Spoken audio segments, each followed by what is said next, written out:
अस्सलामुअलैकुम दोस्तों। इस वीडियो में बात करेंगे बाइंग बिहेवियर कंज्यूमर्स का, प्रोड्यूसर्स का इन्फ्लेशन को अफेक्ट करता है। अगर करता है तो कैसे करता है, और ये जो इन्फ्लेशन का मौजूदा बर्स्ट क्रिएट हुआ है, ये क्या सिर्फ पाकिस्तान का मसला है, और क्या हम इसको रिवर्स कर सकते हैं जिस तरह यूएस जो है अपनी इकॉनमी में ये जो इन्फ्लेशन रेट क्रिएट हुआ है उसको रिवर्स करने के लिए एग्रेसिव जो है वो इंटरेस्ट रेट की पॉलिसी अडॉप्ट की है कि इंटरेस्ट रेट तेज़ी से बढ़ा रहा है फेडरल रिजर्व के, ताकि एग्रीगेट डिमांड को तेज़ी से कम किया जा सके, क्योंकि उनकी इकॉनमी ओवर हीटर्स का व्यू है।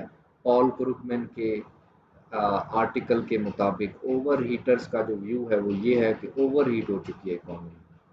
तो क्या उस तरह की चीज़ें हमारे इन्फ्लेशन रेट को रिवर्स कर सकती हैं? तो इन चंद चीज़ों के मैं आंसर्स जो हैं वो इस वीडियो में देने की कोशिश करूँगा।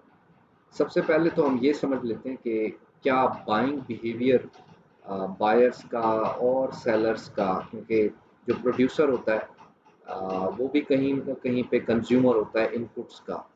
तो क्या बाइंग बिहेवियर जो है, खरीदने का जो रवैया है, वो मौजूदा इन्फ्लेशन रेट को ज़्यादा करने में का एक ज़िम्मेदार फैक्टर है या नहीं है? तो इस पे हम बात करते हैं। तो अगर सपोज़ करें मुझे सब्जियां लेनी है किसी मार्केट से, और जब इन्फ्लेशन कम था तो मैं लेट्स से 5 केजीज़ जो है वो टोमेटोज़, पोटैटोज़, अनियन्स और बाकी जितनी भी सब्जियां मेरी ज़रूरत की होती थी, मैं 5 केजीज़ जो है उसके लेता था। अगर वो महंगी हो गई हैं अब, तकरीबन कोई 30% से उनकी सारों की प्राइसेस बढ़ चुकी है, उसके बावजूद भी अगर मेरी बाइंग जो है वो कंटिन्यू रहती है सेम क्वांटिटीज़ में, 5 केजीज़ ही मैं अपने घर की ज़रूरत के लिए ले आता हूँ, तो वो जो मार्केट में बेचने वाला है, वो तो उसको तो मेरी बाइंग पैटर्न से ये सिग्नल जाएगा कि महंगी होने के बाद भी मैं वही उतनी क्वांटिटीज़ में खरीद रहा हूँ। तो इसका मतलब है कि मेरा परचेजिंग पावर अभी कंटिन्यूड है, और मैं कुव्वत खरीद रखता हूँ उसको बाय करने की। तो वो जो सेलर है वो मार्केट में चीज़ें लाता रहेगा, और मार्केट जो है उस हाई प्राइस पे एडजस्ट कर जाएगी, इक्विलिब्रियम एस्टेब्लिश हो जाएगा। और इसी तरह माइक्रो एक मार्केट की मैक्रो एग्जांपल ये होगी कि अगर सारी इकोनॉमी में जितने भी कंज्यूमर्स हैं, चाहे वो गुड्स हैं, सर्विसेज हैं, बाकी सारी चीज़ें हैं, उनके कंज्यूमर्स अगर सेम क्वांटिटीज़ में हाई प्राइस पे भी बाइंग जो है वो जारी रखते हैं, तो सेलर जो है वो सिग्नल जाएगा सेलर्स को कि कंज्यूमर जो है परचेजिंग पावर रखता है, तभी वो खरीद रहा है सेम क्वांटिटी में। तो इस तरह से मार्केट्स जो हैं वो सारी एडजस्ट कर जाएंगी हाई प्राइस पे, और हाई प्राइस पे जब मार्केट एडजस्ट कर जाएंगी तो डेफिनेटली पहले से जो प्राइस लेवल है उसका बढ़ जाने को हम कहते हैं इन्फ्लेशन। तो इन्फ्लेशन जो है वो सस्टेन करेगा, प्रीवेल करेगा, पिछली जो लो लेवल थी उससे ज़्यादा बढ़ जाएगा। ये तो हो गई कंज्यूमर की एग्जांपल। अगर मैं इसको प्रोड्यूसर के फ्रेम में ले जाऊं कि लेट्स से एक लैपटॉप प्रोड्यूसर है, उसको लैपटॉप बनाने के लिए बेशुमार चीज़ें चाहिए, माइक्रोचिप चाहिए, मज़दूर चाहिए, मतलब मज़दूर को यहाँ हम सॉफ्टवेयर इंजीनियर या टेक्निकल हार्डवेयर इंजीनियर्स चाहिए, एक पूरा प्लांट चाहिए जो उसको असेंबल करे, और उस प्लांट को सबसे ज़्यादा ज़रूरी जो है चलाने के लिए बिजली चाहिए। सपोज़ करते हैं कि बिजली की प्राइस जो है वो बढ़ जाती है जिस तरह अभी बढ़ी हुई है, तो क्या बिजली की प्राइस बढ़ने की वजह से अगर वो प्लांट जो है वो सेम मतलब क्वांटिटी ऑफ बिजली जो है डिमांड कर रहा है, तो गिवन एवरीथिंग एल्स सेम, क्योंकि ये एग्जांपल दे रहा हूँ समझाने के लिए, तो अगर वो कंटिन्यू रखता है अपनी इलेक्ट्रिसिटी की buying, same quantity of electricity वो डिमांड कर रहा है, तो जहाँ से वो इलेक्ट्रिसिटी का डिमांडर है, वहाँ पे ये सिग्नल जाएगा कि महंगाई, मतलब बिजली महंगे होने के बाद भी इस खरीदार पे कोई इम्पैक्ट नहीं है, क्योंकि वो प्रोड्यूसर है, लेकिन वो बिजली खरीदने वाली मार्केट में वो प्रोड्यूसर भी खरीदार ही है। तो जब वो सेम क्वांटिटी बिजली की या उससे ज़्यादा डिमांड करेगा, तो मार्केट जो है प्रोड्यूसर इनपुट मार्केट भी हाई प्राइस पे एडजस्ट कर जाएगी, और जब हाई प्राइस पे एडजस्ट कर जाएगी input market, goods and services market, तो इकोनॉमी में जो इन्फ्लेशन रेट प्रिवेल करेगा वो पिछले साल से या पिछले महीने से ज़्यादा होगा। मौजूदा नंबर्स भी जो आए हैं कल परसों सीपीआई के पहली तारीख को जो पीबीएस ने रिलीज़ किए हैं, उसमें सीपीआई इन्फ्लेशन 21.23 मतलब 21% से ज़्यादा जो है वो रिकॉर्ड किया गया है। मंथ ऑन मंथ जो सीपीआई है जून में वो 6.3% रिकॉर्ड गया है और पिछले महीने मई में ये 0.4% था। और होलसेल प्राइस इंडेक्स भी इसी तरह पिछले महीने में मतलब मई में कोई 30% के अराउंड थी।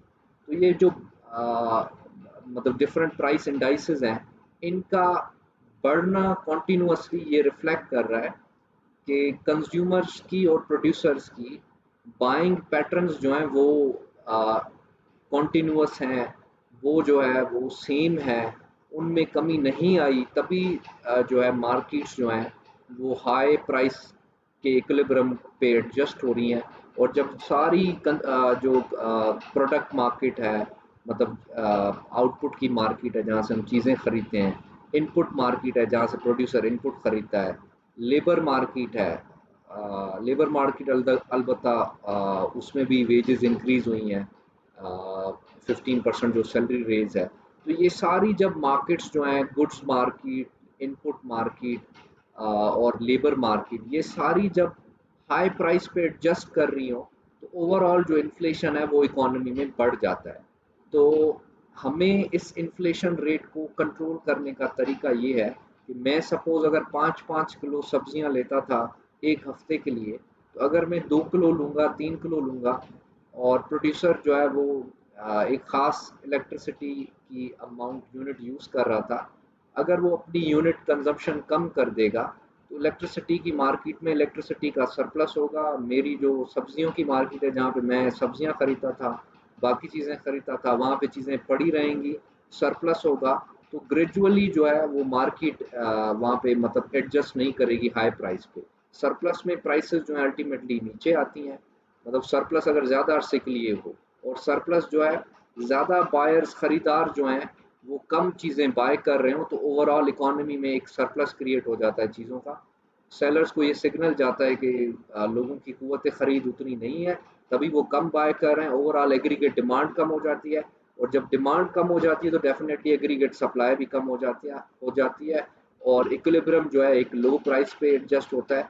और जो परसेंटेज चेंज अगर आप फिर उस सिनेरियो में निकालेंगे तो ओवरऑल इन्फ्लेशन कम हो रहा होता है। तो एज अ बायर्स जो है हमें अपनी कंजम्पशन पैटर्न्स को चेंज करने की ज़रूरत है ताकि हम जो है उस इन्फ्लेशन को कंट्रोल करने में और तो कुछ नहीं कर सकते, लेकिन हम अपनी परचेजेस कंट्रोल करके मार्केट में एक सिग्नल जो है लाजमी दे सकते हैं कि हमारी कुव्वत ख़रीद नहीं है, चीज़ें जितनी सारी मार्केट्स में बची रहेंगी पूरी सेल नहीं होगी तो अगली दफ़ा सेलर को वो कम प्राइस पे सेल करने के लिए लाएगा। और overall slowly gradually short run में ही सही या मीडियम रन में ये प्राइसेस जो हैं वो लोअर इक्विलिब्रियम पे एडजस्ट करेंगे, चाहे वो प्रोड्यूसर की इनपुट मार्केट हो या कंज्यूमर की गुड्स मार्केट हो। ये तो हो गई बिहेवियर, बाइंग बिहेवियर और इन्फ्लेशन का रिलेशनशिप। अगर मैं इससे थोड़ा सा हट के अपने दूसरे सवाल पे आऊँ कि क्या यूएस की तरह जो है यूएस भी अफेक्टेड है इन्फ्लेशन से, वहाँ पे भी आवाम की बड़ी राय है, तो क्या यूएस की तरह का एग्रेसिव जो पॉलिसी मेजर है वो हम लेके इन्फ्लेशन रेट को कंट्रोल कर सकते हैं? तो इसका आंसर है नहीं। क्यों नहीं कंट्रोल कर सकते? क्योंकि हम जो है यूएस जैसी इकोनॉमी नहीं है। यूएस एक बहुत बड़ी इकोनॉमी है, नंबर वन। नंबर टू, वहाँ फार्मल इकोनॉमी लार्जर है कंपेयर टू इनफॉर्मल इकोनॉमी। और इंटरेस्ट रेट की मूवमेंट्स जो हैं वो तकरीबन सारे सेगमेंट्स को अफेक्ट करती हैं, चाहे वो कंज्यूमर हो, प्रोड्यूसर्स हों या गवर्नमेंट हो, क्योंकि वहाँ रजिस्टर्ड ज़्यादा लोग बैंक्स यूज़ करते हैं। तो इंटरेस्ट रेट की मूवमेंट, क्रेडिट कार्ड यूज़ करते हैं, मॉर्टगेज हाउसिंग के लिए लोन लेते हैं। तो वहाँ इंटरेस्ट रेट जब बढ़ेगा तो एग्रीगेट कंजम्पशन जो है कंज्यूमर्स की, बिजनेसेस की और गवर्नमेंट की वो कम हो जाएगी और एग्रीगेट डिमांड तेज़ी से स्लो होना शुरू हो जाएगी। और कुछ प्रिडिक्टर्स ये कह रहे हैं या फोरकास्ट ये कह रहे हैं कि यूएस जो है वो फेड लेड रिसेशन लाना चाहता है। फेडरल रिजर्व की इतनी एग्रेसिव इंटरेस्ट रेट की पॉलिसी जो है वो यूएस इकोनॉमी को एक रिसेशन में धकेलेगी। तो खैर हम पाकिस्तान की बात करते हैं। अगर हमारी स्टेट बैंक जो है इंटरेस्ट रेट 13.75 जो फीसद है, क्योंकि अब इन्फ्लेशन रेट जो है 21% से क्रॉस कर चुका है, तो एक्सपेक्टेशन ये है कि इंटरेस्ट रेट बढ़ेगा।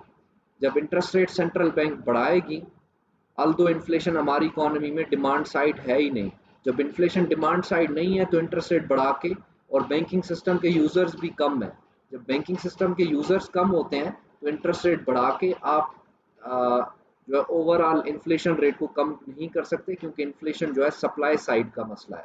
सप्लाई पैदावार कम होने की वजह से हमें काफ़ी चीज़ें इंपोर्ट करनी पड़ रही हैं, और इम्पोर्टेड इन्फ्लेशन ज़्यादा होने की वजह से हम एक इन्फ्लेशन का बर्स्ट एक्सपीरियंस कर रहे हैं।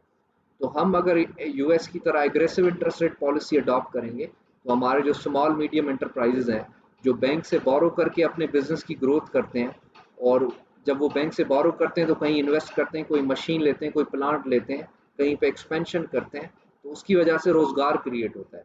जब इंटरेस्ट रेट तेजी से बढ़ना शुरू हो जाएगा तो स्मॉल मीडियम एंटरप्राइजेज उनकी पैदावार, उनकी लोनिंग, बोरोइंग कैपेसिटी अफेक्ट होगी। जब बोरोइंग कैपेसिटी अफेक्ट होगी तो वो कम बोरो करेंगे। कंज्यूमर तो अल्टीमेटली इंटरेस्ट रेट ज़्यादा के एनवायरनमेंट में कम बोरो कर रहा होता है, बिजनेसेस भी कम बोरो करेंगे। हाँ, गवर्नमेंट की बोरोइंग जो है, क्योंकि गवर्नमेंट की मजबूरी होती है उसका फिस्कल डेफिसिट पूरा करना, तो गवर्नमेंट तो ऐसा कमर्शियल बैंक से बोरो करती है, और उसका मुनाफा फिर कमर्शियल बैंक्स को चला जाता है, क्योंकि गवर्नमेंट की मजबूरी का फ़ायदा वो प्राइवेट बैंक्स उठा रहे होते हैं। तो हम यूएस जैसी इकोनॉमी क्योंकि नहीं है, तो हम ये supply side inflation, demand management policy, interest rate बढ़ा के एग्रीगेट डिमांड को स्लो डाउन करने वाली पॉलिसी से इन्फ्लेशन नहीं कंट्रोल कर सकते। हमें बाइंग बिहेवियर जो है उसको चेंज करना पड़ेगा। अगर मैं लेट से एक सूट लेता था, दो सूट लेता था, या चार सूट लेता था ईद पे लेट से, अब अगर मैं एक सूट लेना प्रेफर करूँगा, क्योंकि चीज़ें एक्सपेंसिव हो गई हैं, तो मार्केट में डिमांड कम होगी सूट्स की, और सूट्स जो हैं वो कम बिकेंगे, तो ओवरऑल सप्लाई उनकी एक्सेस सरप्लस होगा तो अल्टीमेटली सेलर्स जो हैं उसकी प्राइसेस जो है कम करेंगे। तो एग्रीगेट लेवल पे अगर लोग अपना बिहेवियर चेंज करना शुरू कर दें, तो ये जो डिमांड पुल इन्फ्लेशन का कंपोनेंट है वो कम होना शुरू हो जाएगा, और उसको सप्लाई फिर स्लोली रिस्पॉन्ड करेगी, और हम इस तरह इन्फ्लेशन पे काबू कर सकते हैं। कंज्यूमर्स को एटलीस्ट अपना जो है रोल इन्फ्लेशन को कम करने में प्ले करना चाहिए। Thank you.